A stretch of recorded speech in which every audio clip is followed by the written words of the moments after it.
চলো আজ একটা নতুন ইংরেজি শব্দ শেখা যাক গ্লিফুল। শব্দটার সাথে একটা হাসি মুখও আছে কিন্তু। এই শব্দটার মানে বোঝার জন্য আসুন একটা প্রশ্ন নিয়ে ভাবি। গ্লিফুল মানে ঠিক তাই, প্রচণ্ড আনন্দ যার সাথে মিশে থাকে একটু দুষ্টুমি বা খেলার ছোঁয়া।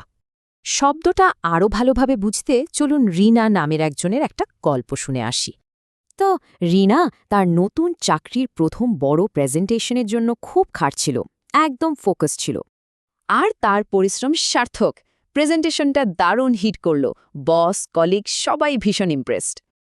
এই সফলতার পর তার যে প্রতিক্রিয়া সেটাই হলো গ্লিফুল, মানে একেবারে উচ্ছ্বাসিত একটা আনন্দ। কিন্তু একে শুধু হ্যাপি না বলে গ্লিফুল বলা হচ্ছে কেন? চলুন কারণটা খুঁজে দেখি।